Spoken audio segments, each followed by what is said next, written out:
Hey everybody! We have some good news this week. We have our very first submission that I will be narrating today. The Attacher, by Phoenix. One eerie and rain-drenched evening for friends Chris, Hazel, Jonah, and Lilith were deep within the woods outside the sleepy town of Evergrove.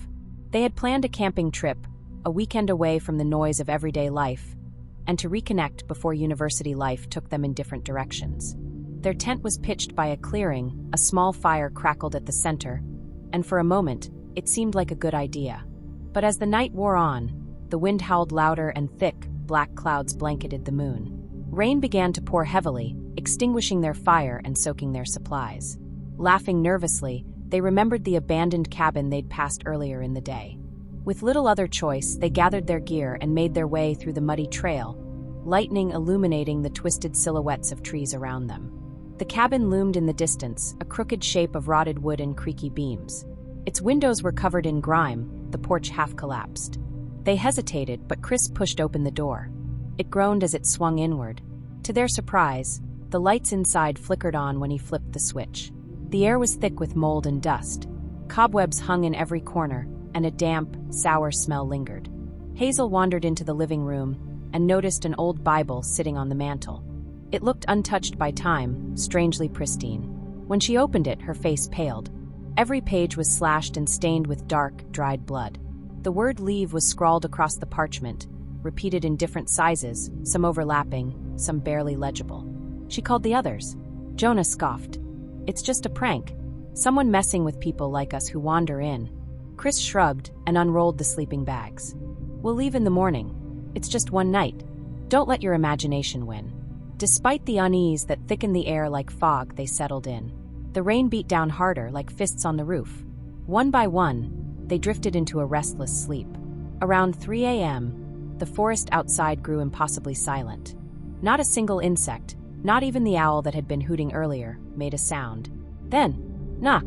A single, deliberate knock echoed from the door. Lilith opened her eyes slowly. Her heart pounded against her ribcage. The others still lay sleeping, their chests rising and falling in rhythm. Knock! Knock! She sat up, pulled her coat tightly around her, and crept to the door.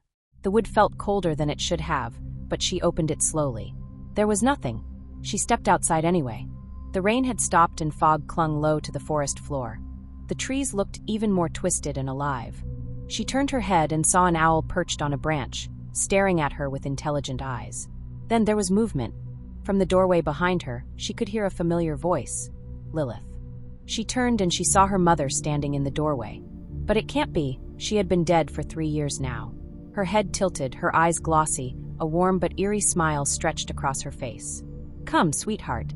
Lilith blinked, disoriented. Her mind screamed at her to run, but her feet wouldn't move. The smile grew wider, revealing too many teeth. The skin on her mother's face seemed thinner now, paler. The figure stepped forward, hand outstretched. Lilith hesitated, but for some unknown reason, she took it. A surge of agony exploded through her chest. It felt like fire eating her from the inside. Her mother's skin began to slough off, her hair falling in clumps, the eyes sinking into black pits. The mouth widened, and blood bubbled through the crooked grin. Lilith screamed. The others jolted awake and ran outside. "Lilith!" Hazel shouted. They found her standing in the front yard, shaking violently, her lips moving silently. Her eyes were wide and unblinking, her face was drained of all color. They rushed to her, but she recoiled as if burned. She never spoke. The next morning, they packed up and left. No one said a word on the drive home. 5 months later, headlines hit the news. Local girl arrested for series of murders. Lilith had butchered her father, stepmother, for classmates, and her boyfriend. She was found covered in blood, humming a song no one recognized. Admitted to St. Evergrove Asylum, she became a shell. Days passed with her sitting in a corner, whispering to the wall. Her therapist, Dr. Eleanor Meeks, tried every technique, but nothing worked. Until one afternoon, Dr. Meeks sat across from her. "Lilith, can you tell me what happened in that cabin?" Lilith didn't move. Then she whispered, "It's finally over." Before the doctor could react, Lilith pulled a hidden shard of glass from her sleeve and began to carve into her own face. Blood sprayed across the padded walls. The doctor screamed for help, but Lilith was gone before anyone could reach her. A month passed. Dr. Meeks returned to work, but she hadn't been the same. She felt watched. Her dreams were full of blood, decay, and that smile. One evening, she walked into what she thought was an empty therapy room. There he stood, a tall man in a suit, bloated and gray, with Lilith's dead father's face. His grin was wide, impossibly so. Flies buzzed around him. Behind him, the word leave had been scratched into the walls 100 times over. The lights went out. She woke up screaming in her bed. Her room was untouched. The morning sun filtered gently through her blinds. It had been a dream, or had it? The scratches were still there. Not on the wall, but on her arm. Leave carved shallowly into her skin, as if by invisible fingers. Dr. Meeks didn't return to work again. Hazel, now living alone, had tried to bury the memory of the cabin. But it followed her. Shadows moved when she wasn't looking. Sometimes she would wake up standing in the woods with no memory of getting there. One night, she found a Bible on her doorstep. Every page said leave. In her bathroom mirror, a message scrawled in steam after her shower. You stayed too long. She moved out of state then. She just had to get as far away from all of that as possible, but it didn't help. Jonah began researching the cabin, desperate to rationalize what they had seen. He uncovered old records, mentions of a preacher who had lived there a century ago, a man obsessed with salvation through suffering. Rumors said he performed twisted rituals, using his own family as sacrifices. The town burned the house down, but the forest rebuilt it. No one understood how. Jonah found blueprints, photos, and stories of others who had disappeared there.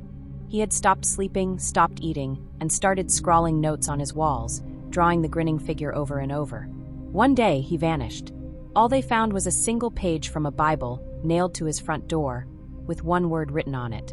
Leave. Chris was last. He tried to deny it all, told himself it had been mass hysteria, a psychotic break. But the guilt gnawed at him. He'd insisted they stay. He ignored the warning.